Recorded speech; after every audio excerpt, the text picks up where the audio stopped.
Well, hello there. Yeah. Well, hello there, everybody. How are you guys doing today? Hopefully, everyone is having an excellent day today. I know my day's been going pretty well so far. Um, the only thing I could say about my day that isn't entirely satisfying is that I don't think I got enough sleep last night. But that's really about it. Otherwise, it's been a pretty good day. And if lack of sleep is really my only problem, I mean, I don't think that's, well, too bad. As long as it's only for one night. If it's more than one night, then that's kind of bad. If it's one night, then that's, I'll survive, basically, right? So today, we're going to be playing some Suzerain. I can't talk right now. What's wrong with me, man? So today, we're going to be playing some Suzerain. I think it's pronounced Suzerain. Could be Suzerain, which is a game that I've personally been really interested in playing for quite a while. I've actually had this game on my wish list for a decent amount of time, but I just never picked it up because I was like, well, when am I gonna really play it, right? Because there's too many other games to play. So when it showed up on the Humble Choice for the month of April, I was really surprised. I was like, well, this should be really, really nice. So we'll throw it up on the poll, see what happens. Along with all the others. It was really close. Like I always said, if any game wins, I'm happy. Because they're all really, really good. And this one was really close. It only beat out Monster Sanctuary by about 1 vote. Excuse me, sorry about that. But yeah, it only beat out Monster Sanctuary by about 1 vote. So I probably will get around to Monster Sanctuary at some point. I do think that'll be really, really fun. But I'm more than okay starting with Suzerain. Which I think should be very fun. I will admit, I don't know. Now, I know this game has a lot of endings. But I don't know how many endings I'm going to go for. I'm probably, depending on how long the game is, I'll probably just go for the ending that I get. And then consider that all in terms of the stream, right? But we'll see, right? We'll see. I don't know how long the game is. I could look it up right now, actually. Now, see, this I find something really interesting, too, which I'll talk about in a moment.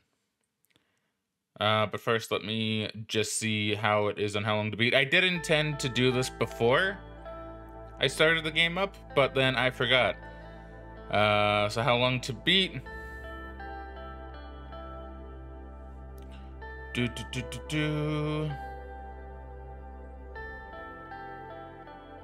Okay, so about 9.5 hours, 27 if you're going for completionist, which I assume is everything. So who knows? Maybe we will do all the endings, right? Maybe. So this is my first time starting the game up. I don't know if I'm gonna be blocking anything because I haven't. I started the game up and went to the main menu. That's about as far as I've been because I didn't want to start a new game and then have it like all autosave, right? Because I don't know how that works. So if I'm blocking anything, I'll try to fix it immediately, right? I'll try to keep an eye on that instead of just forgetting that my body blocks a portion of the screen, right? But yeah, this game has an autosave feature where you literally cannot save scum, which means every decision that I make is final, which should be really, really interesting. So anyway, let's start the game. I'm looking forward to this. I'm really looking forward to this. You are my enslavement and my freedom. You are my flesh burning like a raw summer night. You are my country. Nazim Hikmet Ran? I probably butchered that name entirely. I don't know if that's a real guy or not. I assume it probably is. So we have a bit of the history. 1908, Kingdom of Swordland. You opened your eyes to this world. You came from... so we get to decide our backstory as well. I don't think I want to come from a wealthy family. I want to be a man of the people. We'll come from an impoverished family that worked our way up, I think. Yeah, we came from an impoverished family. Your parents named you Anton.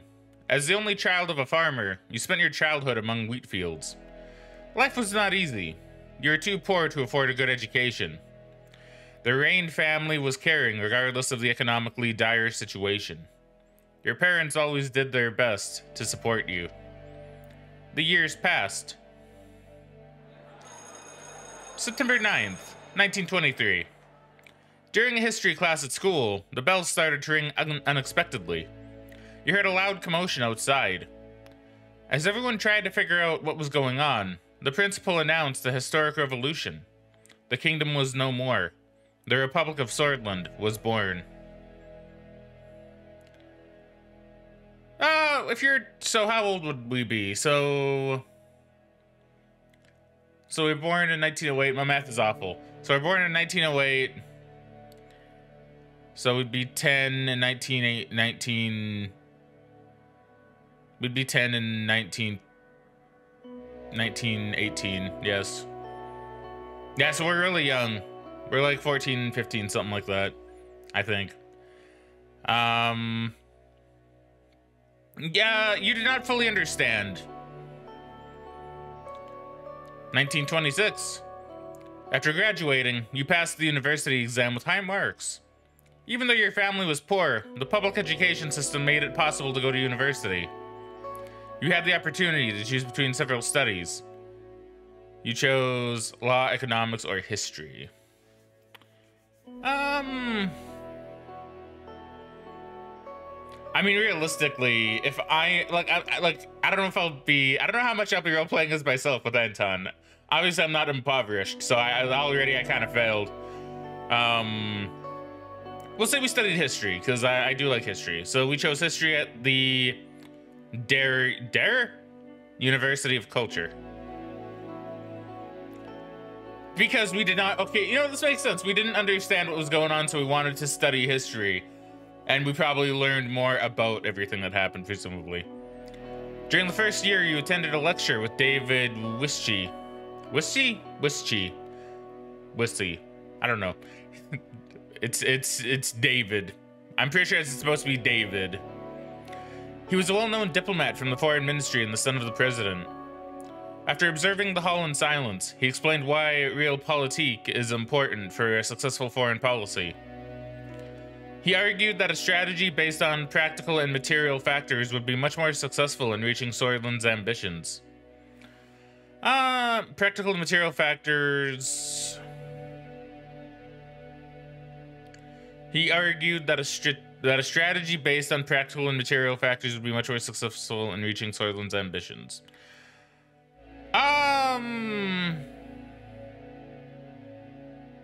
Based on practical and material factors... I'm trying to think exactly what that might mean in this context. I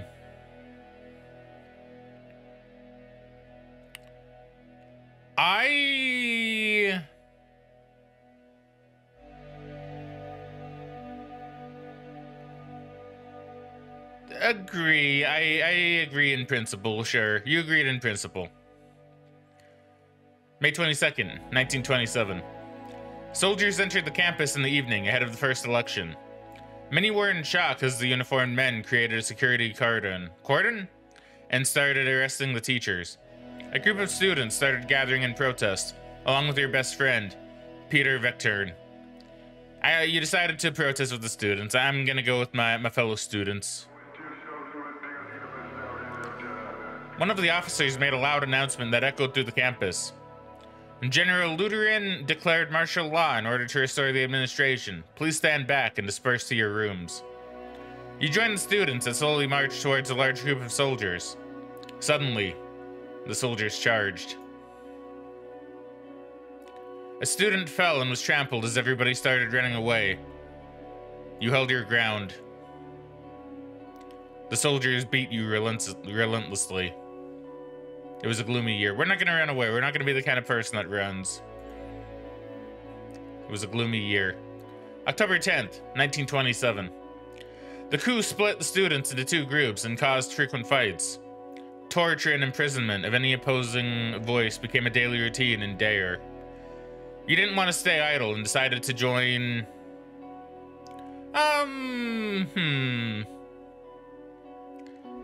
Human rights group, student council, or political debate group.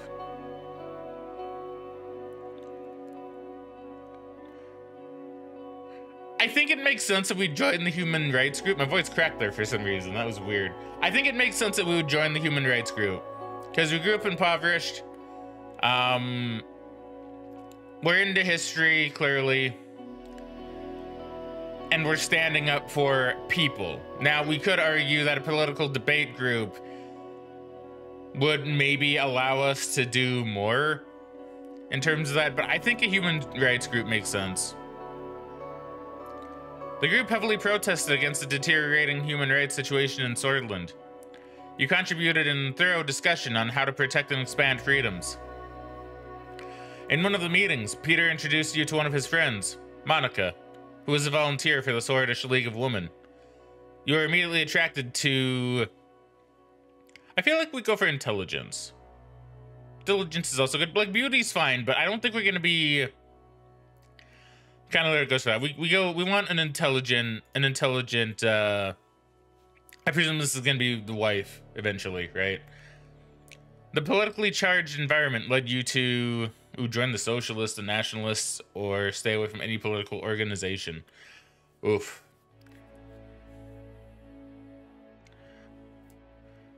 Ooh, I don't know. I feel like socialists wouldn't be good, considering what we've seen.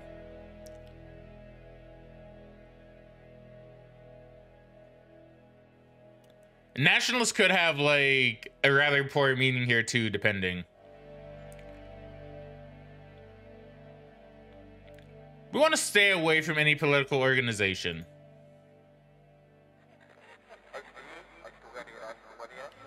The radio relayed that the communist general Rickard surrounded Lutheran and his troops, demanding their surrender. They refused, and heavy fighting broke out across the country. You just couldn't believe it. The army was fighting amongst themselves. Swordland plunged into chaos. The clashes escalated into a full-blown civil war. The horrors made you isolate yourself for a while. Monica helped you cope, and love grew between the two of you. However, it was a difficult time for love. The chaos must end. 1929, Republic of Swordland. The charismatic Colonel Tarkin Sol orchestrated a sudden coup and brought an end to the chaos. He wrote a new constitution and restored stability. The people saw him as a savior. He formed the United Swordland Party and ran as a presidential candidate in the first ever elections. We're gonna vote.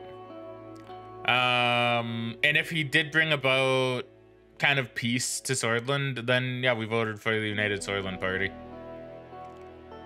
USP won the election by a large majority. After graduation, you kept seeing Monica and noticed her interest to marry. However, a letter arrived from the military, calling you to fulfill your compulsory service. It was time to serve your national duty. February 1930, Bergia region. A devastating civil war broke out in the neighboring country, Wellen. The distinguished Major, Josef Lancia, ordered you to lead your squad on a border patrol mission. It was a very cold winter night when you began marching out of Gumrin outpost. You could see your breath. After several hours of marching through the snowy hills, distant noises were heard. Visibility was too low to confirm the source. The squad crawled forward in formation and found a spot to observe. A group of refugees had made it beyond the border fence. You let them slip through. We joined the Human Rights Council, and I think we did that for a reason. So you let them slip through. After the patrol, Major Lancia arrived with anger and immediately relieved you of your command, calling you a disappointment. One of your squad members had reported your actions. After several months of scrubbing the floors as the punishment, your duties ended and you went back to civilian life. So you can see kind of what character we're kind of crafting through this, right? 1931.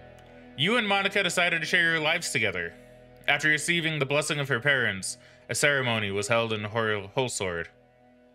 During the same year, you worked hard to secure a high-paying job in the governing United Swordland Party.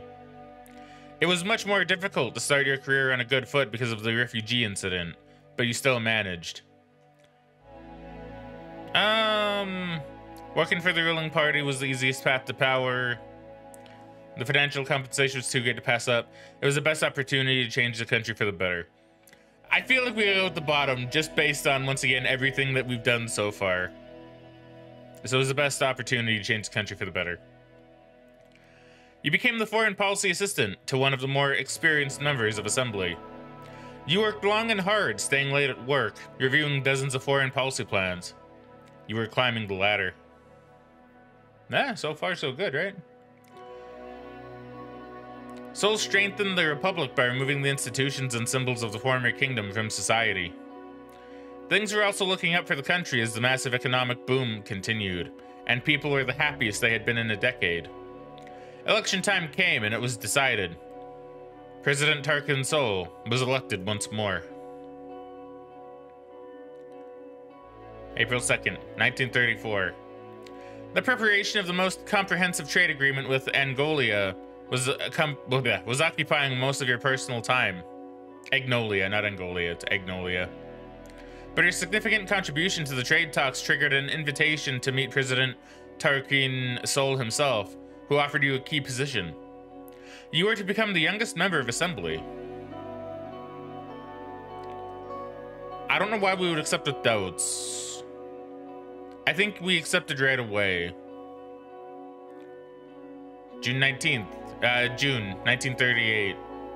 As the youngest MP, it was difficult to connect with the influential inner circle. You needed allies, so you brought Peter as your right-hand man. The birth of your son, Frank? Might be Frank. Provided a brief moment of joy and relief. You sacrificed work to spend time with your family, or sacrificed family to improve your position in the party? I think we sacrificed work to spend time with your family. I believe our Anton is very family-oriented. October 1941. During your absence, Peter found trustworthy contacts and strengthened your position in the party. At the same time, President Sol increased his authority over the years. His growing ego started to cause strife within the party. The cracks begin to show. There we go. October 1945. President Sol barely secured a majority in the election against the opposition leader. Over the past year, people are growing discontent with corruption and the worse-than quality of life. Meanwhile, calls for the United Swordland Party Congress became louder as a leadership struggle started to brew. So he started getting an ego.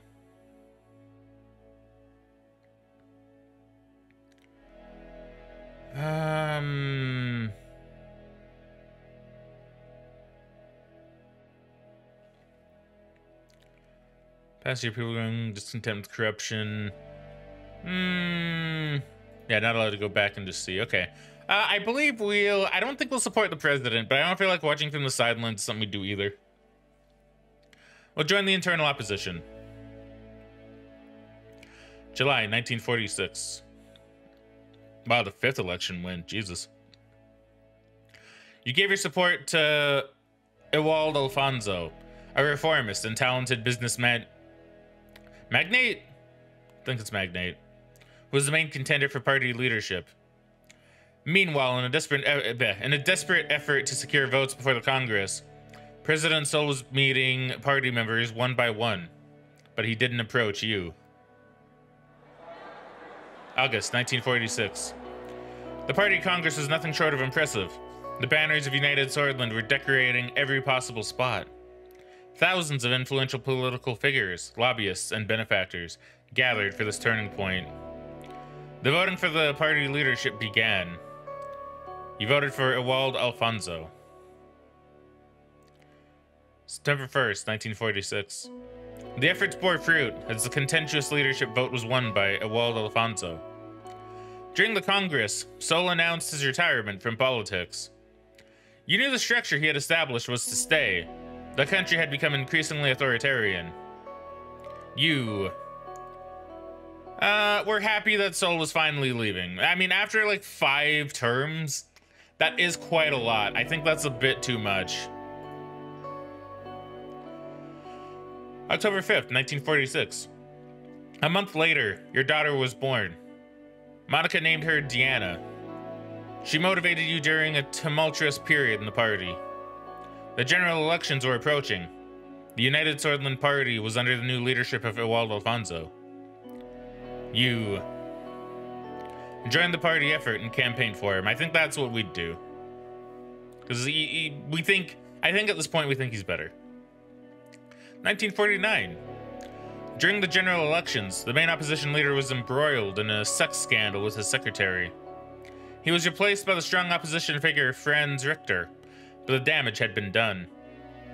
The extensive privatization program proposed by Ewald Alfonso secured an election victory for the United Swordland Party. Over the next years, you did your best in order to make Swordland a better place, tried all that was necessary to climb the ladder, dedicated yourself to the party and success. We did your best in order to make Swordland a better place. That seems, once again, this is the same about the direction that we started in. 1951.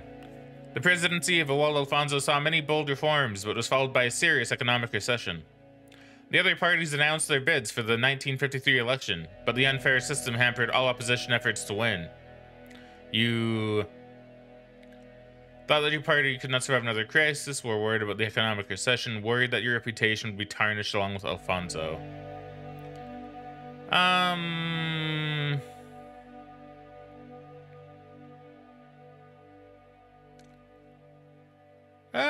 We're worried about the economic recession. I mean, we're loyal to the party, but we're not, we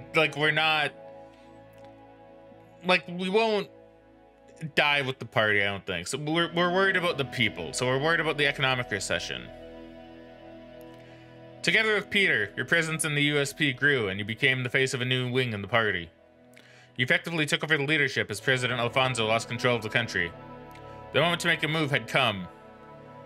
I don't think we're gonna blame Alfonso.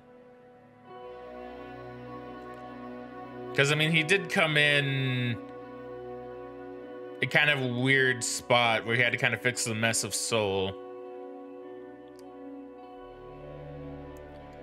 We'll advise Alfonso to step down. We've been really nice to him.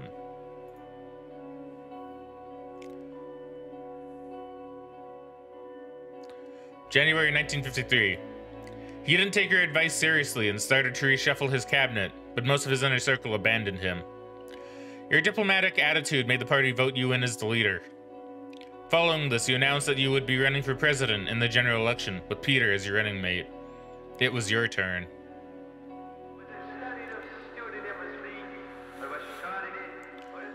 October 1953. After visiting every city and town during the campaign, you made a speech on state television. You promised to, well, enact democratic reforms. Because, once again, I feel like that's the character we've kind of built up here, so we'll enact democratic reforms. The people are tired of empty promises. We need fundamental change in our institutions and government. A solid and transparent democracy awaits us. Brothers and sisters, a new constitution and a new age is upon us. The broadcast ended. November 5th, 1953. On election day, millions went out to cast their votes. It was time to face the truth.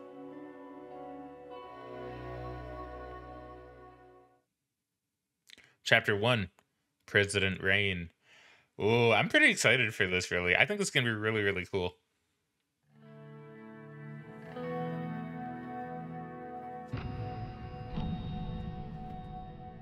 Okay, so we get to decide what Anton Reign looks like. I don't think he'll be rebellious. Let's see, what says grew up? as the son of a farm boy. You know what? I'm leaning towards 20s. We gotta have facial hair, of course. Because facial hair is just cool, right? Wait, idealist. That looks very... Is that very Lenin-ish? I don't know if I like that. Sword gentleman, swordist, strategist, theorist. Okay, noble revolutionary, Renin. Dude, comrade. Stalin. Alright, he's got to have some sort of facial hair. As you can see, I'm a fan. Personally, I'm a fan of facial hair. So we'll give him maybe strategist. Maybe Renin. Renin, maybe.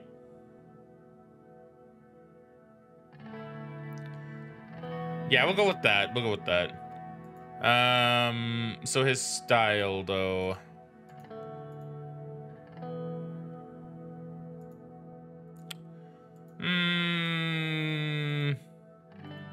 Maybe let's go with default on that one. Accessories. No. We'll do none. Background. Background. Yeah, it can just be an office, I think. Like, what are the other ones? No, just colors. Yeah, it can be an office. So we are Anton Rain, the 4th president of Swordland. You'll not be able to change how President Rain looks from this point forward. Are you sure? I think he looks like how I want him to. Yes. Election promises. As Anton Rain, you have made many promises to the people of Swordland in order to gain their votes. They must be considered very carefully. Swordland's economy had been based on a planned doctrine since its formation until the former president, Ewald Alfonso, enacted free market reforms. Now the country finds itself between two different economic systems. I think the free market is generally pretty good, right? Now, admittedly, I don't know a ton about economy, right? I'm not an economist, but I think free market is generally better than planned economy, right? Diplomacy. The intensifying global rivalry between capitalists, Acacia in the West and Communist United Kuntana in the East is opening new diplomatic possibilities. Swordland could take steps to align itself closer to one. I think we kind of want to lean more towards capitalist, the capitalist West. We could go for neither, but I feel like, you know, we'd probably have to make a choice eventually. I don't think it's really possible to not stay, to stay unaligned completely. Immigration. In recent years, Blutist, Wezek, and Agnolian immigrants flocked to Swordland due to relaxed immigration laws enacted by Ewald Alfonso. As a result, tensions in between swords and immigrants have been increasing. I'm just gonna turn the game down slightly for me. I think it's fine on stream because I did test it a little bit earlier. It better be fine on stream. But I'm gonna just turn it down for me because it is a little loud in this section. So we'll turn it down just a couple notches. Yeah, I think that's fine. A couple notches down, but not that much. Not that much down. So we'll keep immigration relaxed because, you know, we had the incident with the refugees. I think with immigration, I think we'll keep it relaxed. So promote free market, align ourselves closer to the West, keep immigration relaxed. Term focus. You have also promised to focus on a certain extensive subject within our first term. The people expect us to solve the negative situations within this topic while providing an overall improvement to the related policies.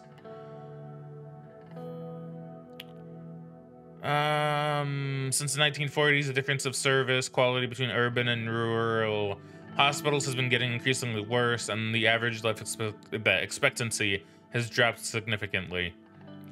Education. The lack of schools, teachers, and even classroom equipment in certain areas causes massive gaps in the previously robust education system.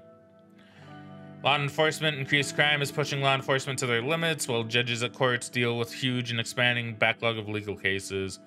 Our military. The military protects the country from hostile threats, and while some see it as a massive financial burden, others argue it as a critical deterrent. So I personally am leaning a bit more towards education, because education, A, is really good, but so is health, though. See, it's kind of a problem. Like, law and enforcement is, like, good to put money into as well. But I think if we're semi role-playing as Anton here, I think he'd see education as like the slightly bigger deal, considering he wasn't able to necessarily have the greatest education growing up, but he managed, right? So I think he would lean more towards education. Your promises will be remembered and they will have consequences. Are you sure about your decisions? Yes. 2 weeks have passed since we won the election. And now I was about to be sworn in as the 4th president of Swordland. Thousands were watching the inauguration ceremony and cheering my name, Anton Rain. The die was cast. The die was cast, and there my story began. In the distance, the Maroon Palace. So I get to read a bit about the Maroon Palace. Okay, so, see, this is really interesting. So, okay, so I'm blocking it a little bit. I'm blocking it a smidge. I will read it, though, so I don't think it matters too much. So the Maroon Palace is where the executive branch of the Swordish government is situated. It was constructed to serve as the summer residency of Albrecht Renan, but quickly became a structure of political importance. The turning point was when the Kingdom of Swordland was announced from the balcony of the palace, reflecting the shift of government power from Ilori to Wholesword during the transition period. The Maroon Palace received its name from the rune-painted exterior walls. It has 100 rooms and several wings housing different branches of executive government. Underneath the structure is a highly secure situation room where the president is safe from any danger and evaluates any security crisis. So yeah, we have just like the history here too. So I think we know a decent amount of the Kingdom of Swordland. I'm just giving a glance just to see. Okay, well, this is fairly new. Shit, there's so much to read. I don't know if I'm gonna be able to read all this. I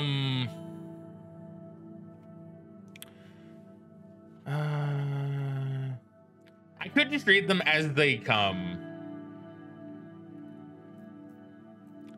I'm trying to think, because like if I read, that's gonna take a lot more time. I'm not too sure how I quite feel like reading.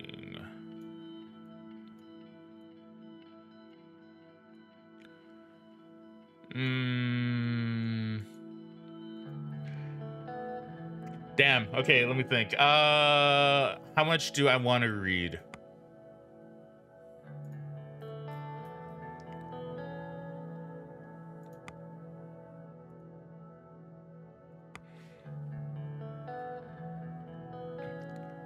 See, how much I want to read now versus how much I'm going to read later. That's really kind of the question here.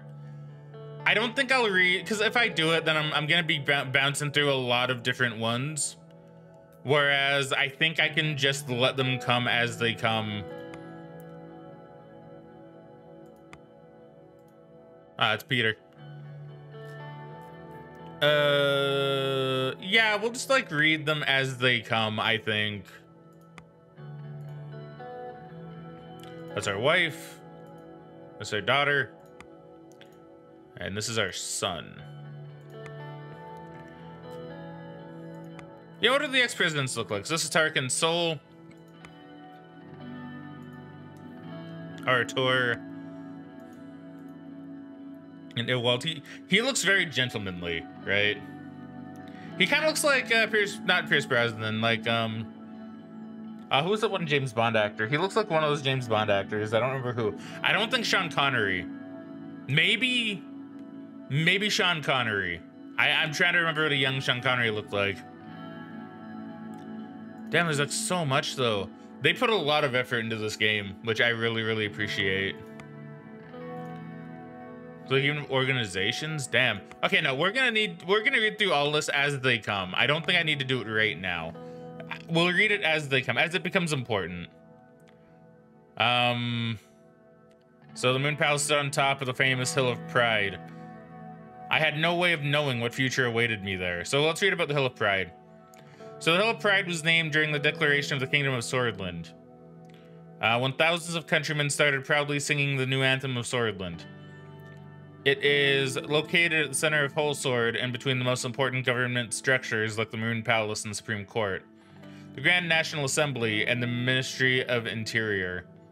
The Hill of Pride is inside the large Capital Park, which gives the Holsoridians a chance to relax from the city's stress with free-time activities in nature. The hill has great symbolic importance because of the declaration of the kingdom and the republic which took place on top of it during the last century. Okay, so very important places. I looked at my family, my son and daughter, Frank. Let's read about Frank. Frank Rain is the son of Anton Rain and Monica Rain. He's currently studying at the Holsword Markian High School. Deanna is the daughter of blah blah blah, who's attending elementary school in Holsword. In a brief interview, Monica Rain said that she was named after her grandmother, who came in the 1860s to Swordland from Magnolia with hopes to start a new life. So, you know, we're even kind of like related to immigrants. And Monica Rain is the current First Lady of Swordland. She was born in Lockhaven to parents with Agno Swordish backgrounds. She has a degree in sociology and has worked as a social worker and later as the partnerships manager in Magnus Cardus and campaign assistant of the Swordish League of Women before her marriage to Anton Rain. Okay. Very cool. Her eyes are glimmering with pride. I don't know if I read all that, so I'll just read all that again. I looked at my family, my son and daughter. Frank and Deanna were next to Monica, my wife. Her eyes were glimmering with pride. Then I turned toward the key people who made it all possible. Of course, each individual was promised an important position in my cabinet. As my thoughts slowly faded away, the reality of the situation dawned on me. Orso Hawker, Chief Justice of the Supreme Court, was waiting for me.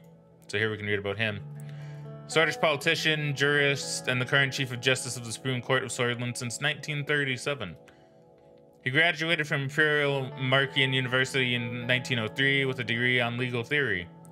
Later on, he started working as a public prosecutor and then as a judge at the local district court of Elori until the fall of the Kingdom of Swordland.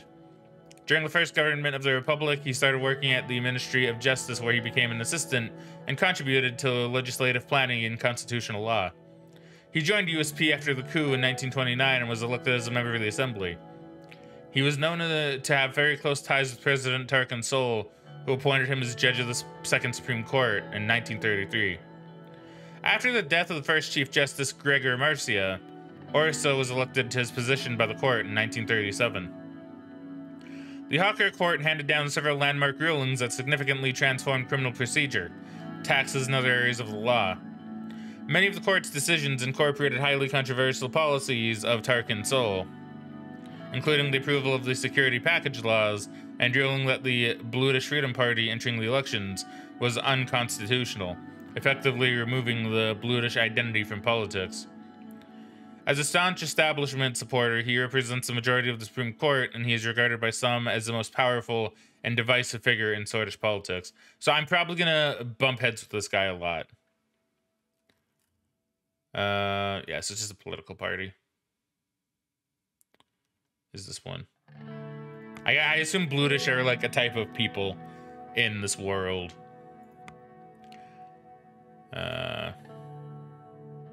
Orso Hawker, the time for the oath has come.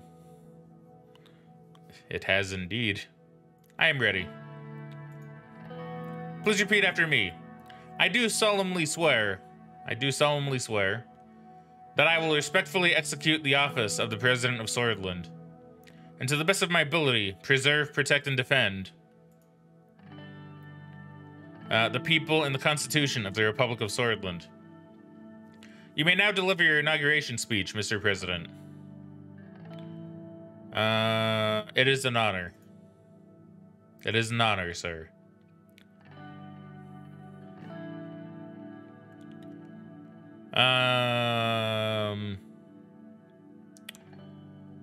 Brothers and sisters. The crowd looked very eager to listen to me.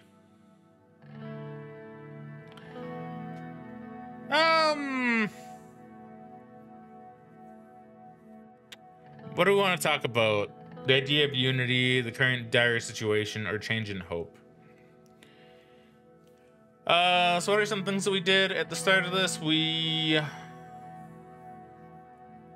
were concerned about the economic recession.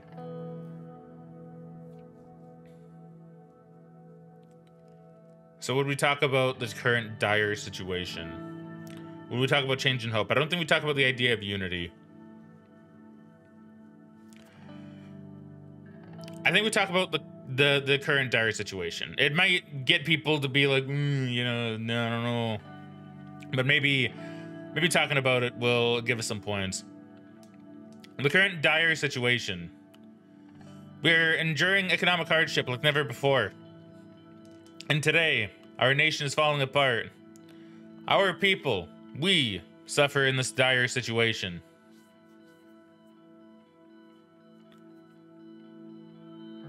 The issues that plague us, our capabilities.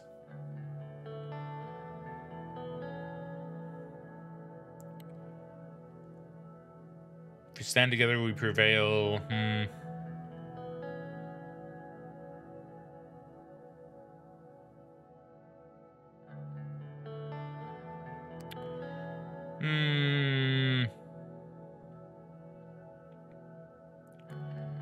I think if we stand together, we prevail. In the past, there have been times of survival, times of conflict, and economic hardship too. But whenever we stood together, we prevailed. For special mystery water, broken constitution from 1929.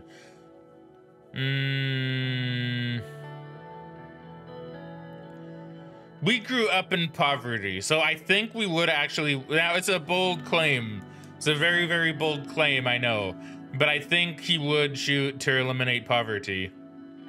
I promise you, we will stop the recession and eliminate poverty. But also rewriting the broken constitution. You know, can I look up the Constitution of Swordland? Because I'm kind of curious. I'm curious if there is anything here that I can use. Construction.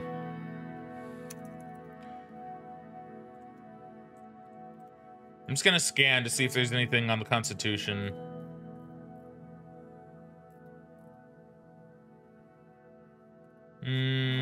Just skimming. So 1929 Constitution.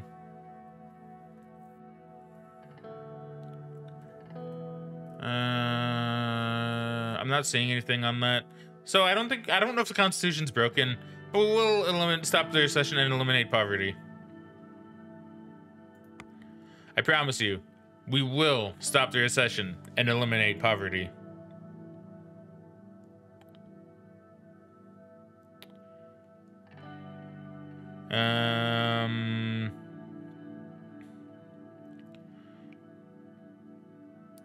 Change now, not in the next decade or years. Today. I think we need to do that. I think we need to advocate for change now within my term.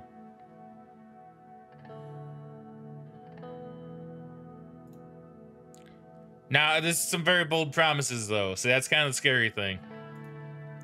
Hundreds of thousands cheered. They were shouting my name in unison.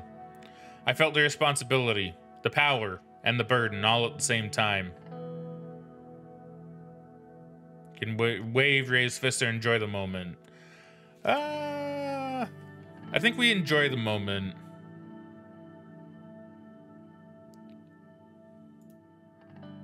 Taking a deep breath in, I enjoyed the moment. I took a long look at the people of Swordland to burn this moment into my memory. One of the presidential guards came by to notify that it was time to leave. I made my way to the leading car in the motorcade. The presidential state car was a jet black Cadillac? So I was supposed to be like the Cadillac of this universe, with flags of Swordland above the front headlights. Next to it, a man was holding the door. Hello, Mr. President. So is my driver, Sergey. Sergey Wolkner is a Swedish driver who serves as the presidential driver of President Anton Rain. Born in the small town of Nehir, between Suzerain and Dare, Wolkner attended the Dare Dastrinist School. He then attended Holsword State University. After his graduation, he had to leave the capital due to lack of jobs at the time, and briefly worked as a truck driver between the cities of Anrica and Lockhaven. He later entered the Swordish Police Academy, but despite completing his training, he did not join the police forces. He briefly worked as a private bodyguard in Holsword before entering the special training course of the Maroon Palace. After completing his extensive training of protective driving, firearms, and first aid, he joined the service of the Maroon Palace as a driver in 1930. He was tasked with driving various guests of the state, as well as transporting certain documents and goods to the Maroon Palace.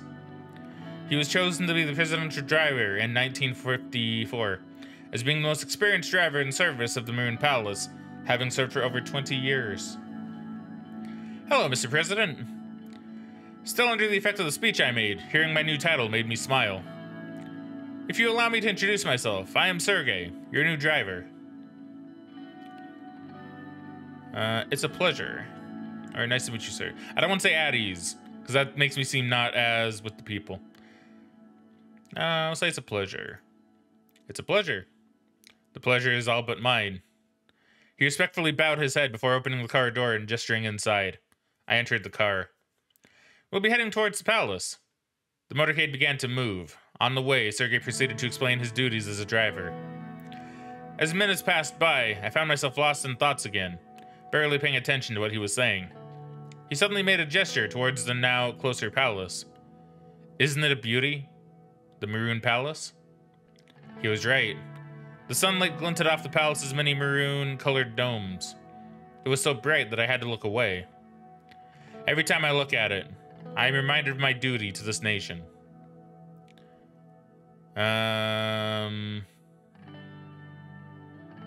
It's just a building, Sergey. That seems kind of mean. He's very passionate. I don't want to be like, it's just a building, Sergey.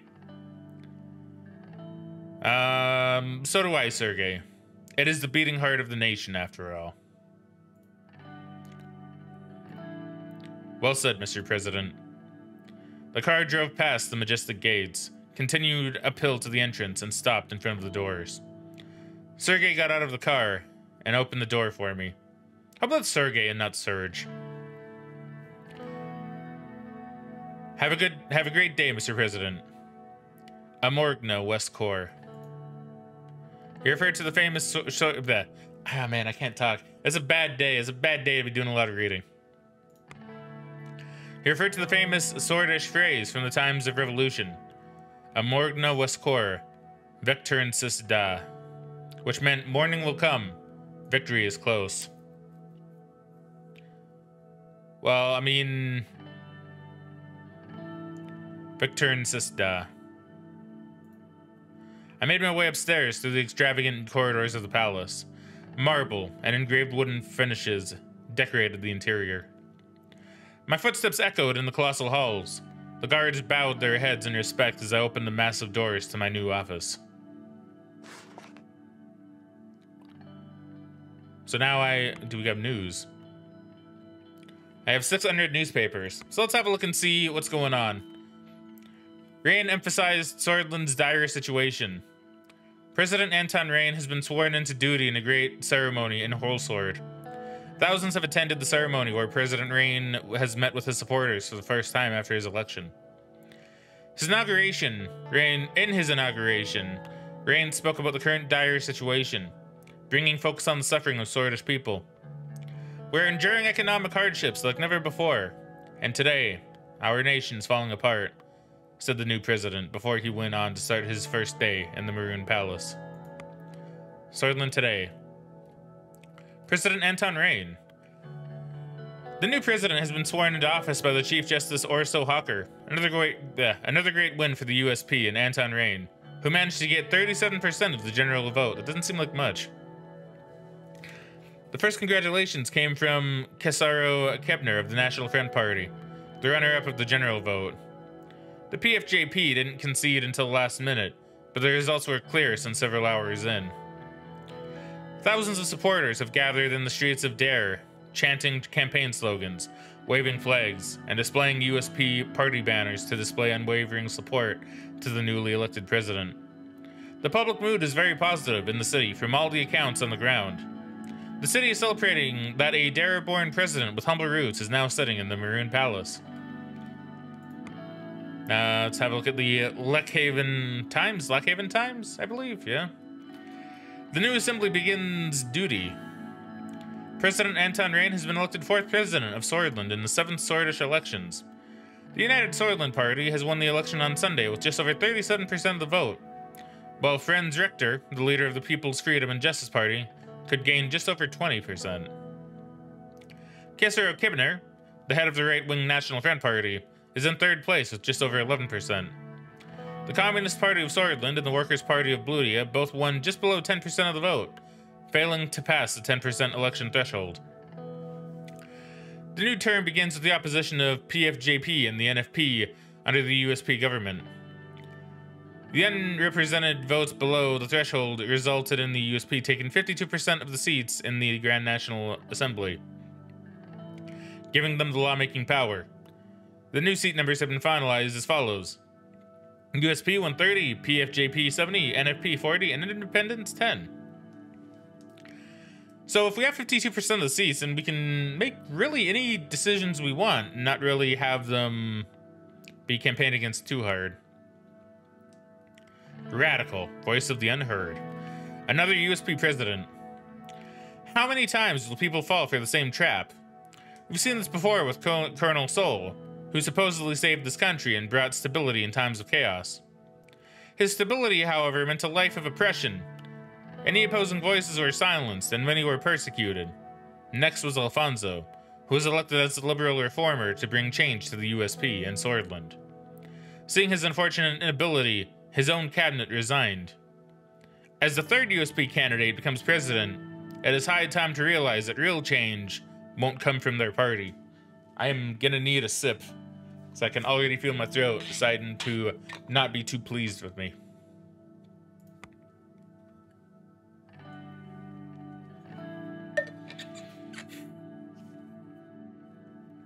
Restructure the infrastructure. After the recent successful mega infrastructure projects from United Contana and Volksland, the world is warming up to the idea as a source of growth and employment. But is there any truth to this success? Our investment analysis indicates that infrastructure investment can be fruitful in the short term, but even more so in the long term, especially if they focus on linking economic nodes that business logistics depend on. This is, however, the first step. The crux of the matter is diversification of investment where the government supports employment and growth. It is key to help private businesses with government contracts, tax breaks, and political support in order to create a self-sufficient and dynamic economy. Man, I can't talk today. The government's role in Swordland should be integrated to the world economy and reap the benefits of global trade. Economic growth and income equality in this country won't be fixed otherwise. We gotta fix that income equality. End Solonomics. A new era begins for Swordland, and it holds many economic questions that will need to be answered by President Rain. Our top economic analysts, with consultation from the National Business Council, have released a comprehensive report on the performance of the past 20 years. A certain section of the report stands out. The last 2 4-year plans of the plan doctrine created a budget deficit and a clear reduction of the industrial production output. This was specifically due to mismanagement and inefficient bureaucracy. The year-on-year growth, budget balance, and product index values indicate that the 2 most productive consecutive years had been when the privatization program of Alfonso began in 1949. Our editorial team, with the help of experts like Mikhail Avin and Edith Agnock, have come to the conclusion that the recession was not actually caused by Alfonso's bold privatization program, but by the drastic obstructions of state executives hindering the plan. President Rain must take the advice of planned economy proponents around him with a pinch of salt. Otherwise, he could find himself in the same spot of Tarkin Sol in the mid-40s. Ooh, and we don't want that. Yeah, so even this is saying, like, don't go with planned economy. So what is this? So what do we have here around the world? Let's have a look-see. So how big of a nation are we? So that's Agnolia. So this is Bergia. Whole sword. Oh wait, no, this is like, these are my cities? These are my regions. Yeah, these are my regions. Whoops.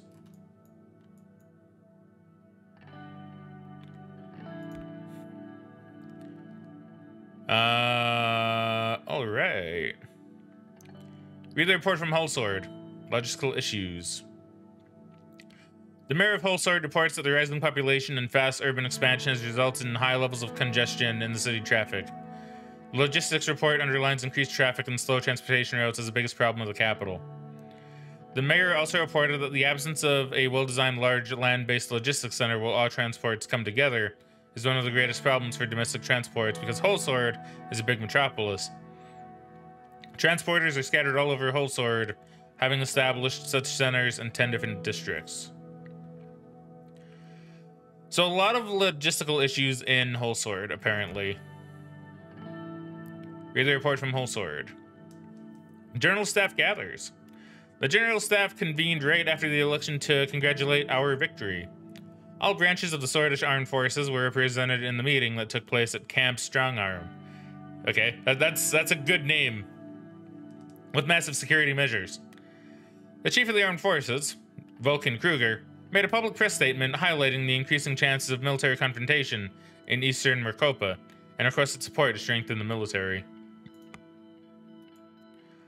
I mean, we can strengthen it a little bit. Port from Lackhaven. Port of Lackhaven loses importance. The latest marine traffic reports show that the port of Lackhaven is no longer the busiest of the Marcopia continent, falling behind the third position. While this is a negative indicator for our administration, Lackhaven still has the potential to shine again as a major trading center. The port of Lackhaven is the largest port in Swordland and holds enormous importance for the economy, particularly as the main distribution center linking the capital and inner parts of Swordland to the rest of the world. This major port city will hopefully keep supporting possible economic upturn in the entire country if investment projects succeed. So basically, oh man, how many of these like have those? So I assume this is like a different nation, yeah. Oops. All right, so we need to do our research onto the other nations too.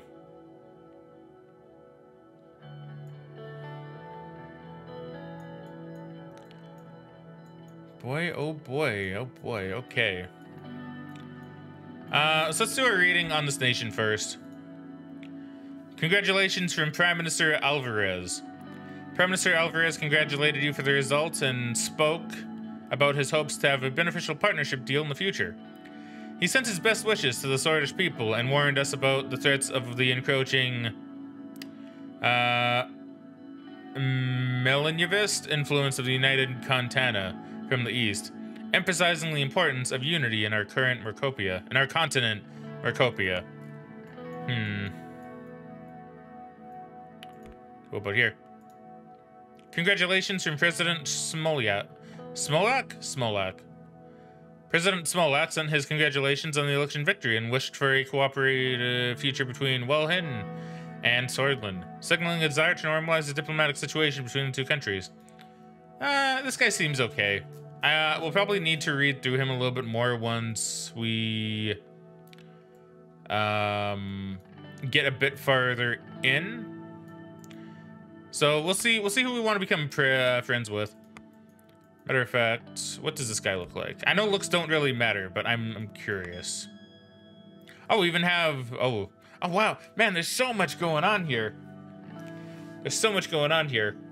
This game is basically like a visual novel, from what I can tell.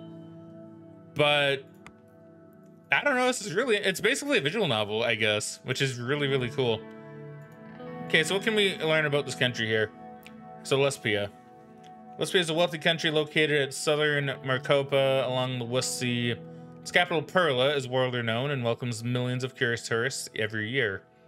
Even though culturally more social and politically more liberal, the recent government in Lesbia has begun to turn away from openness. It promotes isolationism and protectionism. Lesbia is a member nation of ATO.